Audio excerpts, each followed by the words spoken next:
Hello friends, welcome back to મુક્તિસ kitchen. હું છું મુક્તિ પંડ્યા. આજે આપણે બનાવીશું શાકભાજીથી ભરપૂર અને એકદમ હલકું ખાવામાં અને ટેસ્ટી એવી આપણે વઘારેલી ખીચડી બનાવીશું. અહીંયા આપણે ગુજરાતી સ્ટાઇલમાં તમે સાંજના ટાઈમમાં તમે ખાઈ શકો એવી આપણે ખીચડી બનાવીને રેડી કરીશું. તો ખીચડી બનાવવા માટે તમારે અહીંયા ચોખા અને દાળ લઈ લેવાની છે. તો અહીંયા મેં અડધી વાટકી જેવા ચોખા અને 1 વાટકી જેવી ગ્રીન ફોતરાવાળી દાળ લીધી છે. તમે ગ્રીન ફોતરાવાળી દાળની જગ્યાએ તમે પીળી દાળ બી લઈ શકો છો. હવે આપણે આ બંને દાળ અને ચોખાને તમારે અડધોથી 1 કલાક પલાળીને રાખવાના રહેશે. અહીંયા પલળી જાય પછી વધારાનું પાણી કાઢી દેવાનું અને આ રીતે દાળ અને ચોખા તમારે લઈ લેવાના રહેશે. હવે એની અંદર વેજીટેબલ એડ કરવાના છે. તો અહીંયા મેં ફ્લાવર, ટમેટાં, કેપ્સિકમ, બટેટા, કાંદા, પીળી અને હળદર અને લીલા વટાણા અને આપણા તુવેરના વટાણા લીધા છે. અહીંયા તમે કોઈ બી તમારા મનપસંદના વેજીટેબલ એડ કરી શકો છો અને આમાંથી જો જે ના હોય એને સ્કીપ બી કરી શકો છો.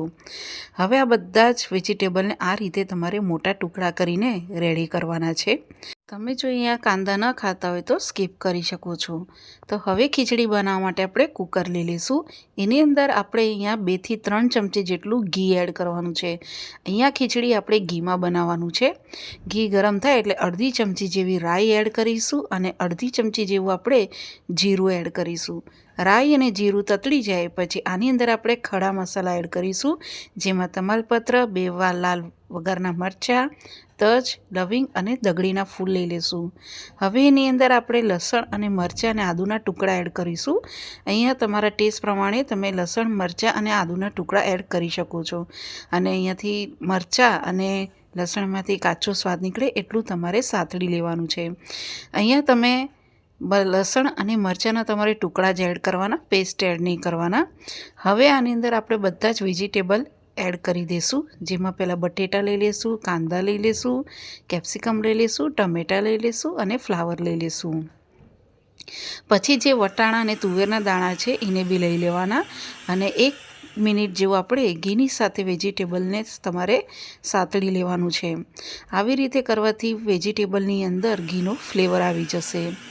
હવે આ રીતે સતળાઈ જાય પછી તમારે આની અંદર મસાલા એડ કરવાના છે, જેમાં 2 ચમચી જેવું ધાણા જીરું, અડધી ચમચી જેવું હળદર પાવડર, અડધી ચમચી જેવું લાલ મરચું પાવડર, અડધી ચમચી જેવું ગરમ મસાલો અને ચપટી હિંગ એડ કરવાની છે.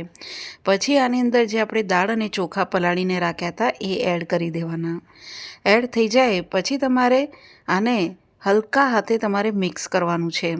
અહીંયા ચોખા તૂટે નહીં એ રીતે તમારે મિક્સ કરવાનું રહેશે. ગેસની ફ્લેમ તમારે અહીંયા લો ટુ મીડિયમ રાખીને મિક્સ કરવાનું રહેશે. આવી રીતે પહેલાં ચોખા અને દાળને તમારે ઘીમાં આ રીતે મિક્સ કરવાથી તમારે જ્યારે ખીચડી બનાવશો એકદમ છૂટી અને સરસ બનશે. પછી આનું અંદર તમારે જે હળદર, લીલી હળદર આપણે સમારીને રાખી હતી એ એડ કરી દેવાની. લીલી હળદર તમારે જો બાળકો ન ખાતા હોય તો તમે આ રીતે એડ કરીને તમે ખવડાવી શકો છો. હવે આની અંદર આપણે 2 ચમચી જેવું અહીંયા સ્પેશિયલ મારી પાસે ખીચડીનો મસાલો છે એ એડ કરી દઈશું. જો તમારી પાસે ના હોય તો ગરમ મસાલો એડ કરી શકો છો. હવે સ્વાદ પ્રમાણે મીઠું એડ કરીને આપણે મિક્સ કરી લઈશું. એકદમ હલકા હાથે મિક્સ કરવાનું. હવે આ મિક્સ થઈ જાય પછી તમારે ગેસની ફ્લેમ લો ટુ મીડિયમ રાખીને જ તમારે કોઈ બી ડીશ કે થાળી ઢાંકી દેવાની અને 1 મિનિટ જેવું આને તમારે સ્ટીમ થવા દેવાનું છે. આવી રીતે કરવાથી બધા વેજીટેબલની અંદર બધો મસાલાનું ફ્લેવર સરસ રીતે આવી જશે. 1 મિનિટ જેવું થાય પછી તમે ખોલીને જોશો તો તમને સુગંધ એકદમ સરસ આવવા લાગશે અને પછી તમારે આ રીતે એકદમ હલકા હાથે તમારે આને ફરીથી મિક્સ કરી દેવાનું રહેશે. તમે જોઈ શકો છો કે એકદમ જ આપણા ચોખા અને જે દાળ છે એ સરસ એવા છૂટા છે અને વેજીટેબલની અંદર એકદમ જ સરસ મસાલાનો ફ્લેવર આવી જશે. તમે જ્યારે ખોલશો ને હલાવશો ત્યારે તમને સુગંધ આવશે, ત્યારે ખબર પડશે. હવે આની અંદર આપણે જરૂર પ્રમાણે પાણી એડ કરવાનું છે. અહીંયા હું 2.5 કપ જેટલું પાણી એડ કરું છું. તમે અહીંયા કયા ચોખા લો છો એ પ્રમાણે તમારે પાણી એડ કરવાનું રહેશે. પાણી એડ થઈ જાય પછી એક વખત તમારે આને આ રીતે હલાવી લેવાનું. હલાવવાનું અહીંયા બહુ નથી, કારણ કે આપણે પહેલાંથી જ આને થોડાક કૂક કરી લીધેલા છે. એટલે હલકા હાથે તમારે આને એક વખત સરખી રીતે તમારે મિક્સ કરી દેવાનું છે. આ રીતે મિક્સ થઈ જાય પછી તમારે કૂકરનું ઢાંકણું બંધ કરી દેવાનું અને ફક્ત તમારે 2 સીટી વગાડીને રેડી કરવાની છે.